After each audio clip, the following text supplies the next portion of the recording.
बोलिए सद्गुरुदेव की जय। पूजनीय संत समाज, साध्वी समाज, सम्माननीय भक्त सज्जनों, भक्तिमयी माताओं, बहनों एवं प्यारे बच्चों,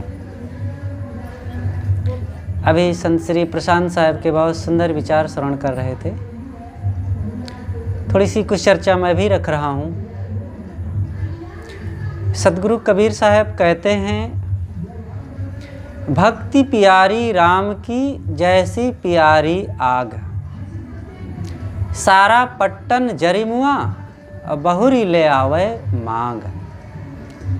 ये बीजक की साखी है। बीजक सदगुरु कबीर साहब का मौलिक ग्रंथ है और जो उनके ज्ञान का कोश है, खजाना। सबको बीजक पढ़ना चाहिए। बीजक की टीका व्याख्या सदगुरु अभिलाष साहब जी द्वारा लिखी हुई पुस्तक है। जब उसके माध्यम से आप पढ़ेंगे तो सारी बातें साफ हो जाएंगी और वो बहुत सरल ढंग से है। सभी नर नारियों के लिए वह कल्याणकारी और बड़ा ही मननीय ग्रहणीय है। तो इस साखी में सदगुरु कहते हैं कि भक्ति प्यारी राम की जैसी प्यारी आग। राम की भक्ति ऐसी होनी चाहिए, ऐसी प्रिय होनी चाहिए कि जैसे आग प्रिय होती है। आग कैसे प्रिय होती है? देखो, आग कभी कभी घर में, गांव में लग जाती है, घर को जला देती है, गांव को भस्म कर देती है और चारों तरफ तबाही आ जाती है, चीज़ें जल जाती है। लेकिन कब तक जलेगी? बुझती है।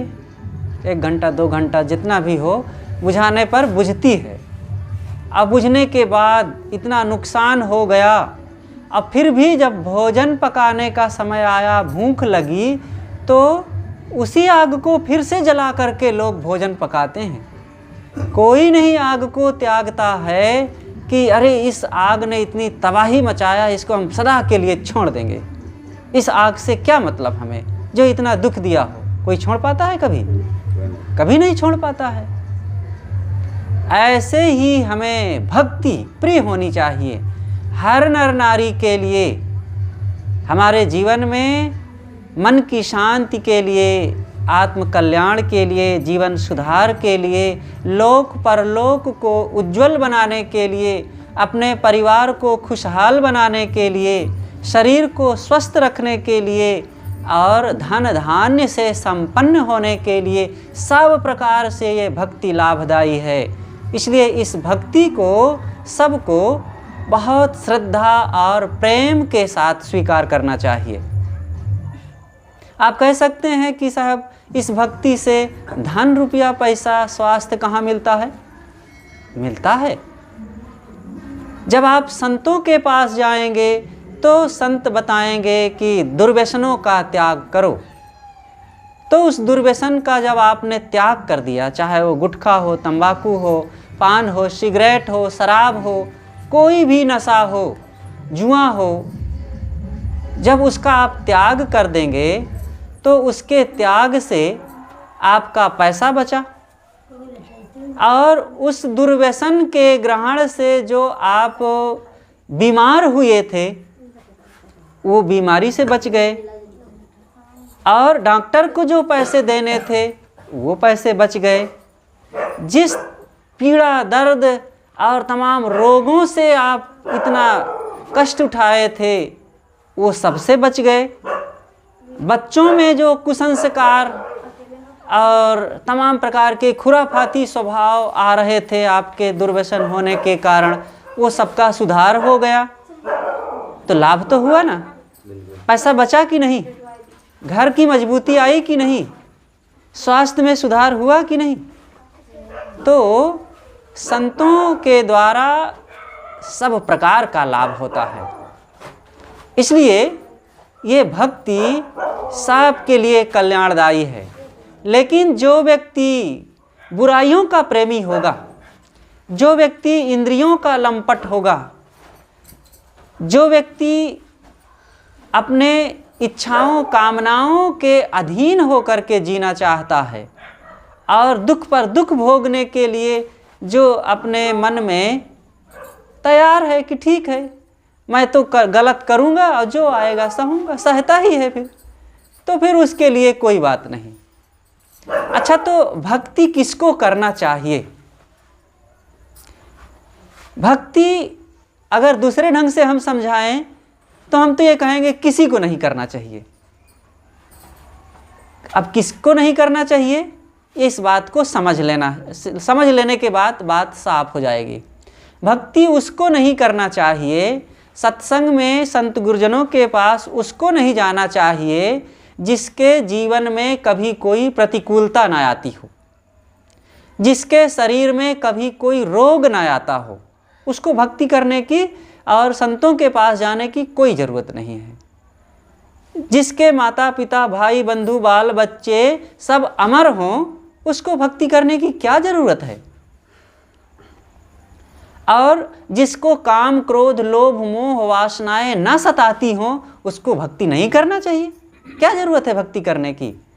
क्योंकि उसके जीवन में कोई दुख ही नहीं है। जिसका घर धन सब कुछ एक रस बना रहा है, कभी छीण ना हो घटे ना, उसको भक्ति नहीं करना चाहिए।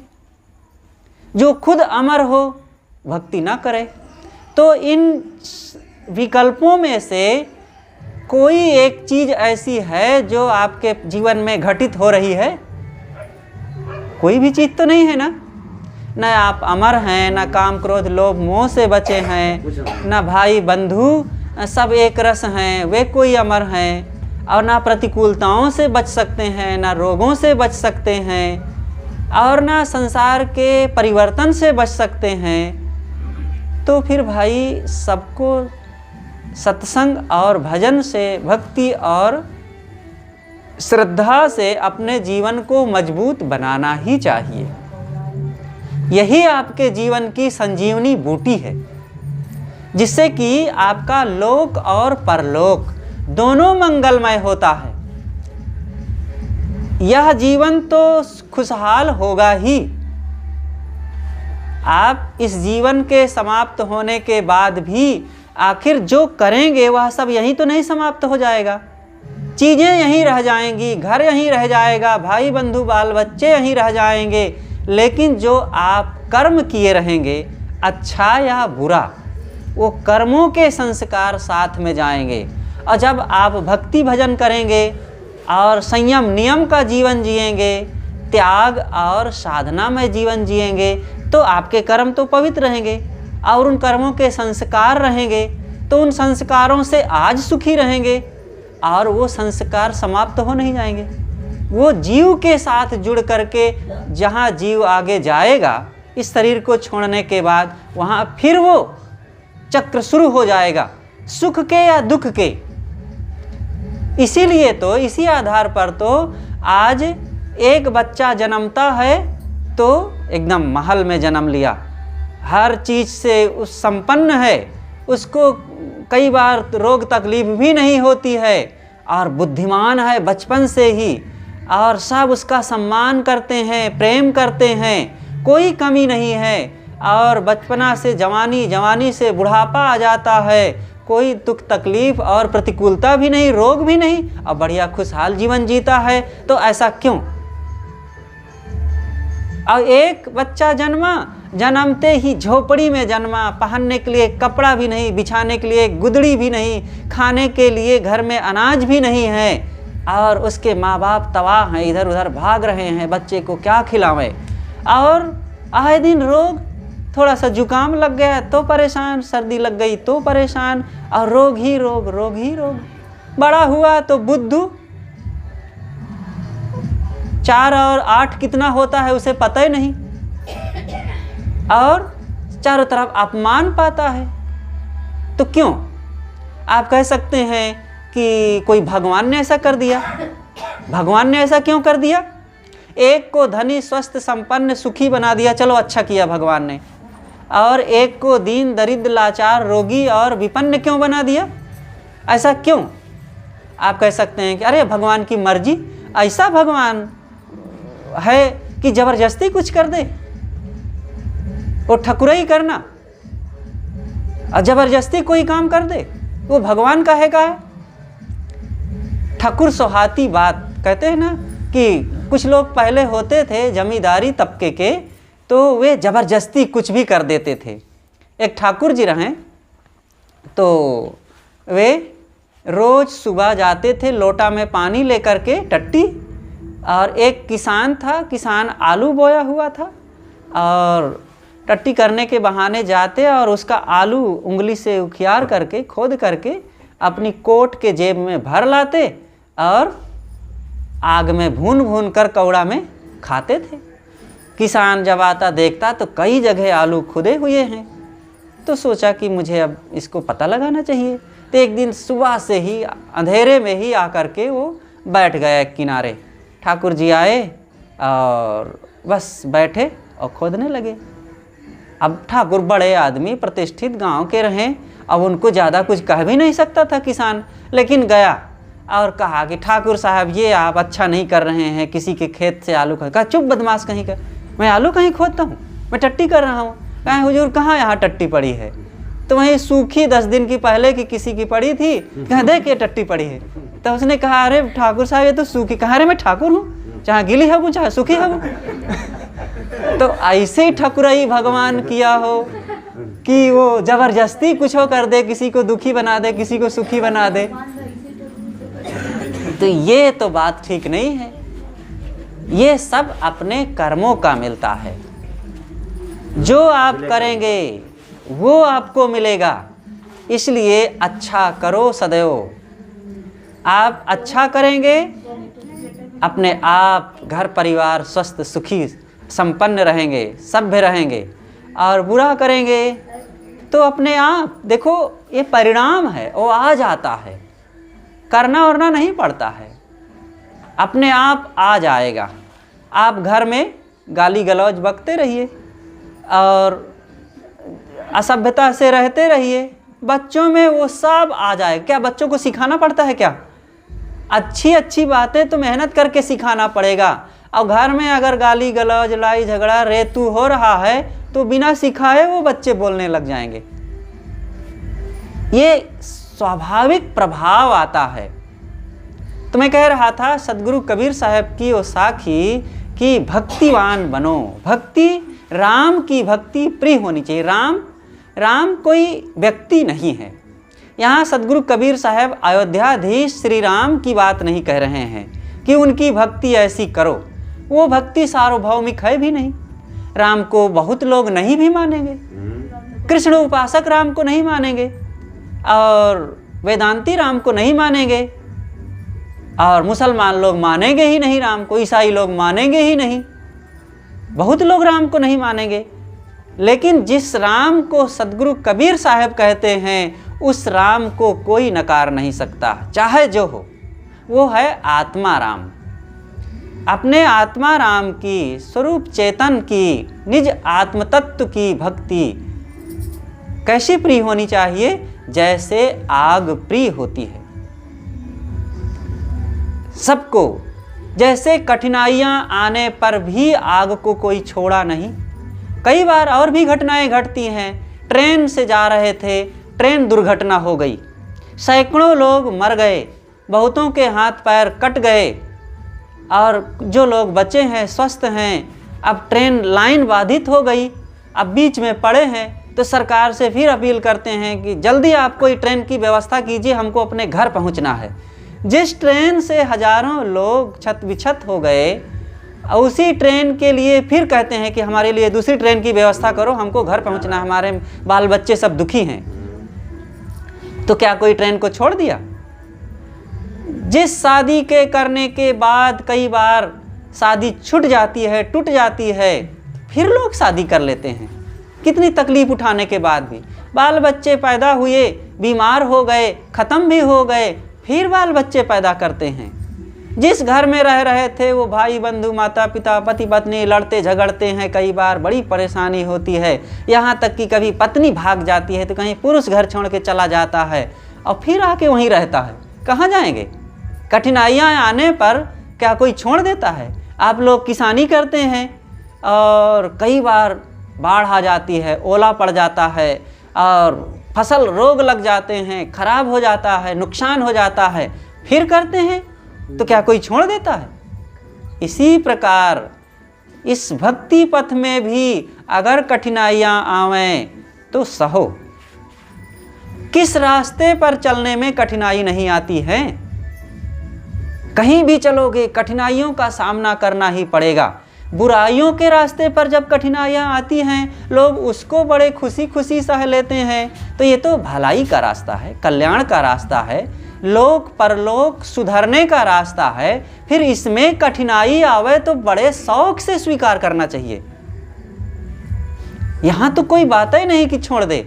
लेकिन कितने कमज़ोर कुछ लोग होते हैं कि अन्य समस्त कठिनाइयों को सह करके भी उन रास्तों को स्वीकारते रहेंगे और उस पर चलते रहेंगे, लेकिन भक्ति मार्ग में कठिनाई थोड़ी सी कोई आ गई तो लोग छोड़ बैठते हैं। जैसे कोई भक्त हो गया और भैंस बीमार हो गई तो सब लोग टोकेंगे, देखो तुम्हारे घर में भक्ति नहीं शोभती है, भगत कंठी पहने और भगत हुए, गुरु बनाए और भैंस बीमार हो गई। और कहीं माँ खत्म हो गई तब तो सब आकर के कह डालेंगे, देखो माँ मर गई, तुम भक्ति छोड़ दो और नहीं तो अब पितों पर नंबर है। अच्छा, तो जो भक्ति नहीं करते हैं उनकी भैंस कभी बीमार नहीं होती होगी, उनके माँ तो अमर होगी ना, और पितो सदा के लिए रह जाएंगे। क्या है संसार? ये टोकने वाले, कोई भी व्यक्ति सदाचार के पथ पर चले तो उसको रोकने वाले, उसकी टांग पकड़कर खींचने वालों की कमी नहीं है। आप सज्जन हो जाएं, अंधविश्वास छोड़ दें और सत्संग में जाने लग जाएं तो सब कहेंगे कि अरे अभी से भक्ति, अभी ये बचपने से भक्ति, ये तो बुढ़ापा में करना चाहिए, अभी से कौन जल्दी पड़ी है। अब आप शराबी हो जाएं तो कोई नहीं कहेगा भैया अभी से शराब, कोई कहता है कभी? चोर हो जाएं, आपका लड़का बेटा कोई व्यभिचारी हो जाए, अरे भैया संसार की यही हवा है, क्या करोगे, किसको किसको समझाओगे, तो होता ही रहता है, कोई नहीं उसके लिए उज्र करेगा। लेकिन हाँ, भक्त हो जाएंगे तो सब लोग। आज देखो, हम इन बच्चों के साथ घूमने के लिए जा रहे थे तो रास्ते में, इसीलिए हम बच्चों को कम लेकर के जाते हैं, लेकिन इन लोगों का बड़ा उत्साह था, कहा नहीं आज हम चलेंगे, तो हम ले गए। ठीक है, तो दो व्यक्ति मिले, मोटरसाइकिल से आ रहे थे, तो हम आगे चले गए, प्रशांत जी पीछे थे, ये बच्चे बीच में रहे। तब तक एक मोटा मोटा पान खाया हुआ गलगलाते हुए दो व्यक्ति आए और मोटरसाइकिल रोक करके इन बच्चों से पूछते हैं ये कौन है? तो बताए संत हैं, हमारे गुरु जी हैं। कहीं इनके साथ न रहा करो, इनके पास न जाया करो, इनके साथ क्यों चल रहे हो? तो ऐसे लोग मिलते हैं, शांत रहो। ये तो है, इस संसार में बुराई की ओर ढकेलने वाले की कमी नहीं है, कुसंग की ओर ले जाने वालों की कमी नहीं है।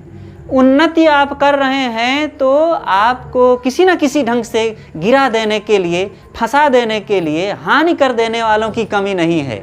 हाँ, आप दरिद्र हो जाएं, गरीब हो जाएं, आपकी हानि हो जाए, आपके बाल बच्चे बिगड़ जाएं, तो लोग सामने आए, अच्छा भैया बड़ा नुकसान हो गया है आपका, आपके बाल बच्चे ऐसे, बड़ी तकलीफ़ है, और पीछे हंसेंगे वे, बड़ा मज़ा आएगा। इसलिए कभी भी किसी के एक उल्टा सुल्टा कहने वालों के चक्कर में पड़ कर के सदाचार, सदपथ और भक्ति पथ को कभी नहीं छोड़ना चाहिए। ऐसे तो उल्टा चलने वाले अंधविश्वासियों की कमी नहीं है। हमारे गुरुजी के साथ, बहुत संतों के साथ घटना घटी है, लेकिन हम अपनी बीती हुई दो घटना आपको बता देते हैं कि एक बार हम इलाहाबाद में ही थे, पूज्य हमारे संत श्री विकास साहेब जी थे और भी कुछ संत थे साथ में, एक भक्त के यहाँ थे। शाम के समय घूमने के लिए निकले तो दो बच्चे थे ऐसे ही, वो कहे हम भी चलेंगे घूमने गुरुजी। तो हम रोक रहे थे, लेकिन फिर और संत ने कहा नहीं ठीक है चलने दो, तो चले। तो गए, शाम का समय था, थोड़ा सा सूरज अस्त हो रहा था और उधर रेलवे लाइन बन रही थी, सुनसान, बड़ी लंबी चौड़ी फील्ड बनी हुई थी, बराबर बढ़िया। तो घूमने के लिए गए, तो देख करके बच्चे चलने लगे, उनके साथ हम भी थोड़ा सोचे समय थोड़ा है, थोड़ा तेज़ी से चल लें, तो तेज़ चलने लगे और बच्चे आगे आगे दौड़ने लगे और हम बच्चों के पीछे तेज़ चलने लगे। तो गांव से दूर से एक महिला शौच करने के लिए आई थी, वो देखी कि ये कोई बच्चे पकड़ने वाले हैं, ये बच्चा चल रहा है, उनके पीछे ये पकड़ने का प्रयास कर रहे हैं। वो जाके गांव में हल्ला कर दी। अब गांव में जब हल्ला कर दी तो कोई लाठी, कोई डंडा, कोई भाला, कोई बल्लम लिए, पहले 2 ठो आए, फिर 4 आए, फिर 10 आए। तो लगा कि ये सब अचानक कैसे इधर चले आ रहे हैं, हमें पता ही नहीं। और इतने में 100-200 लोग आ गए और लाइन लग गई और सब आकर के पूछने लगे। बच्चे भी हक्का बक्का हो गए, उनकी बोलती बंद। अब वो बोल देते तो हमारी सुरक्षा हो जाती, और वो बेचारे डर गए, बोल ना पाए। और सब आकर के हमसे, कौन है आप, क्या कर रहे हैं, यहाँ क्यों आए, बच्चों को क्यों पकड़ रहे हैं, आप कैसे व्यक्ति हैं। अब सबको जवाब देते देते देते देते एक कुछ समझाएं तो वो जाए, तो दूसरा आवे वह पूछे सब। तो ऐसे 1-1.5 घंटा लग गया। और फिर अंततः सब, फिर हम लोग कहे कि आप लोग अगर जानना है तो चलो, हमारे जहाँ रहते हैं वो भक्त हैं, वहाँ सत्संग होगा, बैठना सुनना, फिर समझ में आ जाएगा। किसको सत्संग की गरज है, बस बक करने वाले खूब मिलेंगे। और एक दूसरी घटना, हम अपने गुरुदेव जी के जन्मभूमि में थे, उनके छोटे भाई साहब के यहाँ थे, और हम और दोनों थे, हम प्रशांत जी। शाम का समय था, घूमने के लिए निकले एक जगह, तो काफ़ी समय था, हम सोचे कि थोड़ा बैठ करके एक जगह ध्यान कर लेते हैं, उसके बाद फिर घूमेंगे, फिर शाम को चलेंगे, क्योंकि निवास पर वहाँ कई बार डिस्टर्ब होता रहता है, तो यहाँ एकांत है, बैठ लें। और तो खाली जगह थी, अब वहाँ पता नहीं था हमें, लेकिन वो रही श्मशान की जगह। बाद में निकट गए, पता लगा कोई बात नहीं, ठीक है चलो यहीं बैठते हैं। तो बैठ गए, और जैसे बैठे एक व्यक्ति साइकिल से उधर से निकला, हम देखे उसे, अब वो ना हमसे कुछ बोला ना बतियाया, अब चला गया सीधा गांव में, और वहाँ हल्ला कर दिया कि 2 व्यक्ति चुपचाप वहाँ बैठे हैं और रात में वो डकैती यहाँ जरूर डालेंगे। तो अब बस वहाँ से लोग शुरू हो गए, आने लगे, 2-4 लोग, 6 लोग, 10 लोग, अरे 200-300 लोग, यहाँ तक कि बच्चे, महिलाएं, बुढ़िया सब आने लगी। और सब आके पूछे आप लोग यहाँ कैसे बैठे हैं। तो हम बताए भाई हम साधु हैं, वहाँ आए हुए हैं और यहाँ बैठ गए ध्यान। कहाँ यहाँ ध्यान क्यों कर रहे हैं, आपको जाके घर में करना चाहिए, अपने आश्रम में करना चाहिए।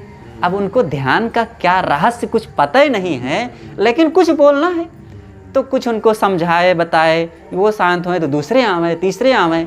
हम कहे अच्छा बैठो सब लोग। तो वही एकांत जंगल में बैठाए, करीब 50 लोग तक बैठे, उनको भजन सुनाए, कुछ सत्संग सुनाए। तो सत्संग सुनावे तो सबको ऊब लगने लगे, भाग जाएं। फिर दूसरे आवे तो वह सुनाए, फिर चले जाएं। हम कहे ये है संसार का रोग। तो यहाँ कोई नहीं है जो आपको सुखी देखना चाहता है। और अगर हकीकत कहें तो जिसको हम हितैषी कहते हैं, हमारे परमार्थ में माता पिता भाई बंधु वे भी पूरी तरह से हितैषी नहीं हैं। वे हमारे धन के लिए, हमारे शरीर के लिए और हमारे मेहनत के लिए और हमारी बुद्धि के लिए सब लालायित हैं। हमारे मन को शांति मिले, हमारे लोक परलोक सुधर जाए, हमारा कल्याण हो जाए, कौन चाहता है। इसीलिए तो जो भक्त लोग हैं वो संतों को तो पूजते हैं, लेकिन उन्हीं का बेटा अगर साधु होने लग जाए तो वो भक्त लोग उस संत से नफरत करने लग जाएंगे। देखो ये आए हमारे बेटे को बहका दिए। आखिर जिन संत को पूज रहे हैं फिर वो भी तो बहका हुआ है, उनको कहे पूज रहे हैं। तो यहाँ तक कि माता पिता अपने निकट के लोग भी पूरी तरह से हमारे कल्याण में सहयोगी नहीं हैं, वे अपने अपने स्वार्थ के सगे हैं। इसलिए अगर कोई शांति चाहता है, अपने जीवन को समझना चाहता है, अपने लोक परलोक को सुधारना चाहता है, तो फिर भक्ति के रहस्य को समझे और वो सत्संग से जुड़े। और जब सत्संग से जुड़ेगा तब उसकी आंखें खुलेगी कि दुनिया कैसी है, मैं कैसा हूँ, मेरा शरीर कैसा है और मेरी आत्मा कैसी है। ये तो तथागत बुद्ध ने कहा है, अंधा तमः प्रविशन्ति तनुकेतु विपश्यति। ये संसार अंधकार से ढका हुआ है, बहुत थोड़े लोग हैं जिनको दिखाई देता है। किनको दिखाई देता है? जो समझते हैं कि माया क्या है और मोह क्या है, लोभ क्या है, काम क्रोध क्या है, अहंकार क्या है, आसक्ति क्या है, और फिर दया क्षमा करुणा क्या है, वैराग्य क्या है, अनासक्ति क्या है, ध्यान क्या है, जो इन दोनों को समझते हैं, जो व्यक्ति जहर और अमृत को दोनों को समझेगा तभी तो जहर को छोड़ करके अमृत को ग्रहण करेगा, और जो दोनों के भेद को नहीं जानेगा तो अमृत को तो उधर लतिया देगा और जहरे को गपकेगा बारंबार ना। इसीलिए सदगुरु कबीर ने कहा है, हीरा पड़ा बाजार में रहा छार लपटाए, केतिक मूरख पचमुए कोई पारख लिया उठाए। हीरा बाजार में पड़ा था और धूल पर लग रही थी, लोग लात मार के उधर चले जाते थे, लेकिन एक जौहरी आया, देखा कि अरे ये तो हीरा है, और उसको उठा लिया और उठा करके धुला तो चमक आ गई उसमें और उसे ले गया घर। इस संसार में बहुत से लोग हैं ज्ञान शांति का हीरा देख करके भी और कोई उसको सम्मान नहीं करता। साहब अरे ये साधु तो भगोड़े हैं, ये सब यहाँ पर नहीं हो सका, कुछ तो छोड़ छाड़ करके आ गए हैं, इनके पास ना बैठो। यहाँ तक कि कुछ लोग तो कहते हैं जो पान खाए हैं और सिगरेट भी पी रहे हैं, कहते हैं हम भी साधु हैं, अब आपके तो कोई नहीं आगे पीछे, हम तो माता पिता बाल बच्चे अब अपने रिश्ते नातों को खिलाते हैं, तुमसे ज़्यादा हम परोपकारी हैं। सही बात है, ठीक है, परोपकारी है ये हैं, लेकिन इतना परोपकार करने के बाद भी और इतना सबको खिलाने पिलाने के बाद भी वही बेटा उनके सिर पे चढ़ करके नाचता है फिर, और फिर भें भें रोते हैं। परोपकार नहीं है, वो आपके कर्तव्य हैं, वो करिए। वो भी नहीं करेंगे तो गृहस्थी में रहने का मतलब क्या हुआ। कोई चाहे जितना आप अपने बेटे को 1 नहीं 100 एकड़ ज़मीन दे दो, 1 लाख नहीं 1 करोड़ की प्रॉपर्टी और रुपया पैसा दे दो, कोई बेटा कभी कहेगा कि मेरे पिता बड़े उपकारी हैं, मुझे इतना दे दिए हैं, मेरे पिता माता बड़े उपकारी हैं जो मुझे पाल पोस करके, मेरे मल मूत्र को धो करके और मुझे नहला धुला कपड़ा पहना करके बड़ा कर दिए हैं, बड़े परोपकारी। कोई कहता है बेटा? और एक अनजान व्यक्ति को आप 10 रुपया दे दीजिए, वो साल भर बाद भी मिलेगा तो कहेगा कि आप हमें असमय में सहारा बने, आपका बड़ा उपकार है। उपकार को समझिए, उपकार कहते किसे हैं? तो संतों का उपकार। आप लोग हमारे कौन हैं? कोई हमारे चाचा काका फूफा दादा मामा बुआ भाभी भाई हैं क्या? लेकिन आप लोगों का प्रेम, आप लोगों का श्रद्धा और भक्ति, ज्ञान की भूख, ये हमें यहाँ तक खींच लाई। कोई परिचय नहीं, कोई संबंध किसी ढंग से नहीं रहा, लेकिन आप लोग समझते हैं कि संत का क्या मूल्य होता है, संत रहनी क्या होती है, संतों से लाभ क्या मिलता है। इस प्रकार से जब आप संतों के इस लाभ को समझेंगे तब पता चलेगा कि संतों का जीवन और संतों से जुड़ने का फल क्या होता है। इसलिए सबको बड़े प्रेम और उत्साह के साथ संतों के प्रति भक्ति भाव रखकर, और उसमें ये भी समझकर सावधानी रखो कि संत के नाम पर असंत भी मिल सकते हैं। संत के नाम पर वो बीड़ी पान सिगरेट खाने पीने वाले भी मिल जाएंगे, और आपके यहाँ धन रुपया पैसा पर भी दृष्टि डालने वाले मिल जाएंगे। तो ऐसे लोगों की बात नहीं कहते हैं। संत वह होता है जो निष्काम होते हैं, जो त्याग वैराग्य संपन्न होते हैं, जो स्वयं अपने गुरुजनों के प्रति भक्ति और श्रद्धा से भरे होते हैं, जो घर गृहस्थी के त्यागी होते हैं, जो बाल ब्रह्मचारी हैं, और नहीं बाल ब्रह्मचारी हैं तो जब से घर त्यागे हैं तब से ब्रह्मचारी हैं, वे संत होते हैं। और ऐसे संत मिल जाएं तो जी जान से लग करके उनकी सेवा भक्ति और उपासना करना चाहिए। देखो श्री राम जी के लिए कहा गया है कि जब उनके दरबार में विश्वामित्र जी आए तो दौड़ करके श्री राम जी उनको स्वागत किए, और फिर सीता मैया जल ले आईं और श्री राम जी उनके पांव पखारे और फिर सिंहासन पर बैठाए और फिर उनको कुछ प्रसाद खिलाए पिलाए और फिर हाथ जोड़ करके प्रार्थना करते हैं कि भगवान हमारे कल्याण के लिए कुछ उपदेश कीजिए। श्री राम जी तो स्वयं राजा थे, काहे को किसी फकीर के लिए हाथ जोड़ रहे हैं, उनके चरण धो रहे हैं? संत के पास क्या होता है, आखिर क्यों चरण धोते हैं? औरों के पास देखो दुनिया में बड़े बड़े धनी हैं। चलो हमारे देश में बड़े जो धनपति हैं, अनिल और मुकेश अंबानी आ जाएं, और जो बड़ा पद है प्रधानमंत्री का पद नरेंद्र मोदी आ जाएं, और एक जेएनयू विश्वविद्यालय दिल्ली के वाइस चांसलर कुलपति आ जाएं। ये एक विद्वान है, एक बड़े पद वाले हैं और एक बड़े धनवान हैं। ये तीनों आ जाएं और इतने में एक साधारण सा कपड़ा पहने हुए नंगे पैर महात्मा जी आ जाएं। ये चारों आ जाएं। इन चारों में से चरण धोना पड़े, आरती करना पड़े और चरणामृत लेना पड़े तो किसकी चरणामृत लेंगे, किसकी आरती करेंगे, किसका चरण धोएंगे? अंबानी जी का धोएंगे कि मोदी जी का धोएंगे? संत का धोएंगे। क्यों संत का धोएंगे? उनके पास रहनी है, ज्ञान है, त्याग की शक्ति है और भजन की शक्ति है, और वे आत्मज्ञान में निष्ठ हैं, संसार से वे उदास हैं। और ये सब लोग संसार में दौड़ रहे हैं। यही है, एक संसार को छोड़ करके जी रहे हैं और एक संसार को पकड़ करके उसके लिए दौड़ रहे हैं। दोनों में बड़ा अंतर है, बहुत अंतर है। इसलिए संतों से जुड़ करके हमें उनसे आत्मज्ञान की शिक्षा लेनी चाहिए। प्रतिकूलताओं में घबराना नहीं है। मैंने पहले ही कहा कि भक्ति मार्ग में अगर कोई प्रतिकूलता आ जाए तो घबराओ मत, उसको तो और निभाओ। कोई कुछ व्यंग बोलने लगे, टोकने लग जाए, उपहास कर दे, करने दो, करेंगे, कुछ लोग उपहास करेंगे। एक भक्त थे, वे भगत हो गए जब, तो पवित्र खान पान रहन सहन करने लगे और कुसंग में नहीं जाने लगे, मांसाहारियों से दूर रहने लगे। तो एक उनके पुराने मित्र हैं जो मांसाहारी रहे, अब उनको भक्त देख करके मजाक करें, कहें रोहू पड़नी मछली कनक जीर के भात, और भगत बैठ पछतात है दिने लटे की बात।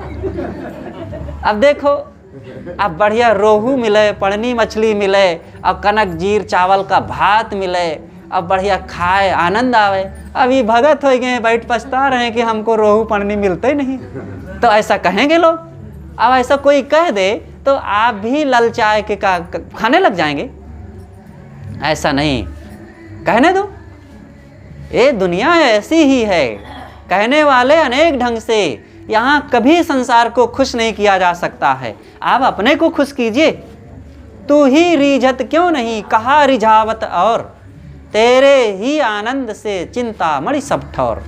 क्या दूसरों को रिझाते फिर रहे हो? यहाँ दुनिया के लोगों को जो माया मोह में चिपके हैं, काम क्रोध लोभ में डूबे हैं, शराब कबाब के उस गर्त में बह रहे हैं, और उनको खुश करोगे? अरे जीवन का स्वार्थ है, थोड़ा ठीक है, लोगों से मिलजुल करके जीवन निर्वाह करना है, गुजारा करना है, लेकिन अगर रिझाना है तो अपने आप को रिझाओ, अपने आप में रिझो। क्योंकि अपने आप में जब रिझ जाओगे, अपने स्वरूप में डूब जाओगे, तब देखोगे कि अंदर से वो आनंद, तेरे ही अंतस्थल में सुख सागर लहराता है, पर तू विपन्न हो करके दर दर ठोकर खाता है। भगवान तुम्हारे अंदर बैठा हुआ है, आत्मा ही परमात्मा है, उसको ना पहचान करके हम बाहर टटोल फिर रहे हैं। भक्त वो विवेकवान होते हैं, समझदार होते हैं, दुनिया को देखा देखी बहते नहीं हैं। तीर्थ मूर्त में और गंगा गढ़ही पूजने में और पेड़ पहाड़ पूजने में, पत्थर मिट्टी पूजने में और गोबर का गणेश बना के पूजने में, ये सब में कहीं भटकते नहीं हैं। वो विवेकवान होते हैं। वे प्राणियों को पूजते हैं, उसको साफ, जिसका भगवान ना हो कहीं तो मिट्टी पत्थरा के भगवान बनाए के नकली पुतला पूज ले। आपके हमारे या विवेकवानों के संतों भक्तों के भगवान तो प्रत्यक्ष हैं। देखो, ये बाहर प्रत्यक्ष प्राणी भगवान है, और जो निर्गुण भगवान है वो सब के अंदर आत्मा भगवान है। बाहर भी भीतर भी दोनों तरफ भगवान है ना। सबके अंदर में बैठा वो भगवान है और बाहर से ये सब प्राणी दिख रहे हैं। निर्गुण और सगुण दोनों भगवान यहाँ साफ है। लेकिन जिसको ये ना दिखे वो मिट्टी पत्थर पूजे। इसीलिए तो लोग जहाँ भगवान, जहाँ जान है उसको तो काटते हैं, मारते हैं, और जहाँ जान नहीं है उसकी पूजा करते हैं। कहते तुम्हें माता च पिता तुम्हें बंधुश्च सखा तुम्हें। गजब है। वो माता पिता हो गई, मिट्टी पत्थर लकड़ी कोयला और कागज कपड़ा वो भगवान हो गए। और जो सचमुच माता पिता भाई बंधु संत गुरु जिन्होंने हमें पाल पोस कर जन्म दे करके पढ़ा लिखा करके और प्यार स्नेह दे करके शिक्षा विद्या दे करके और ज्ञान भक्ति की सीख दे करके योग्य बनाया, उनका अनादर हो रहा है।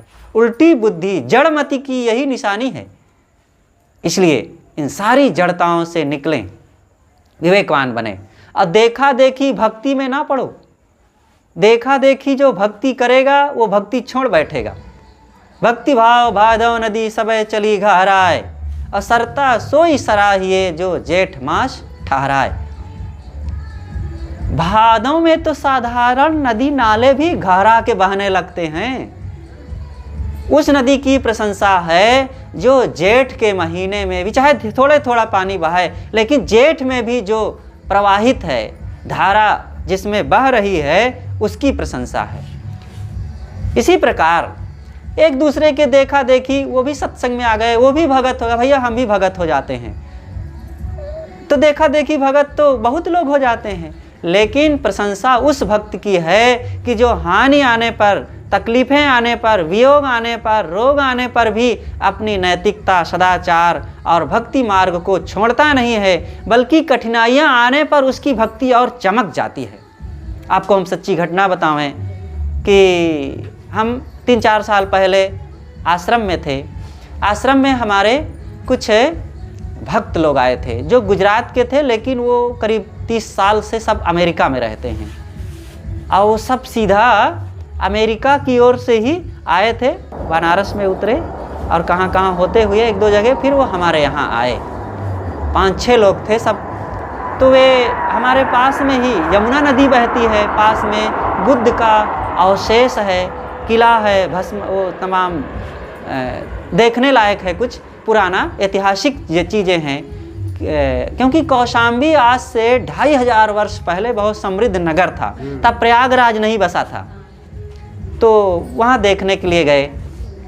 और जब देख करके नदी के, जमुना नदी के किनारे गए तो नौका थी कई, तो उनका मन हुआ कि हम नौका विहार कर लें।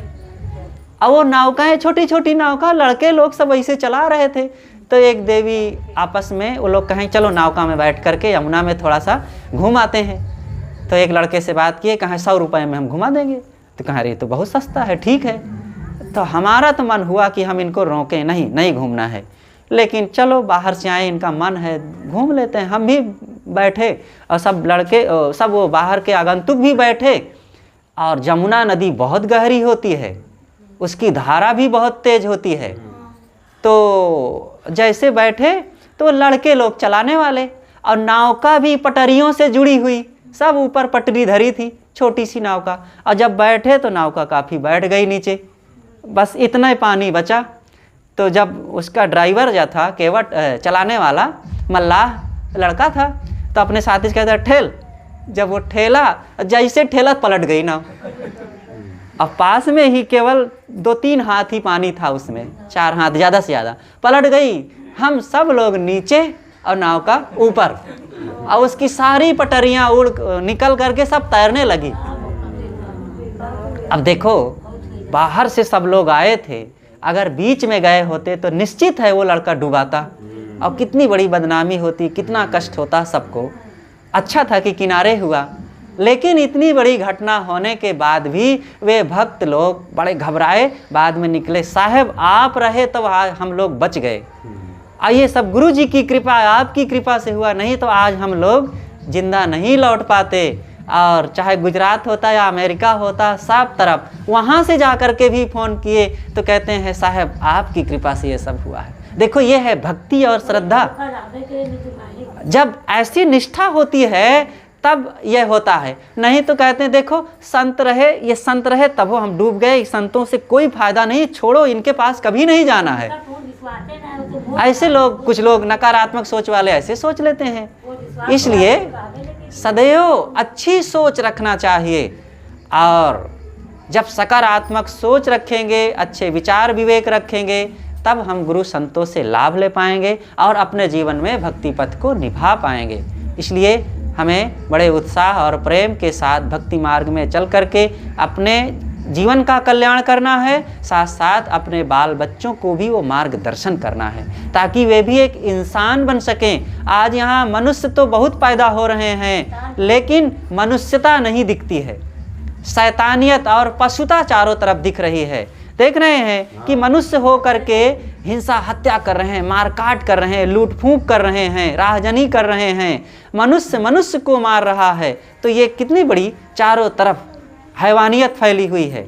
इसलिए हम मनुष्य बने और मनुष्य बनावें, यही हमारे जीवन का सच्चा पुरुषार्थ होगा, यही हमारी कमाई होगी और यही संतों गुरुजनों के मिलने का फल होगा।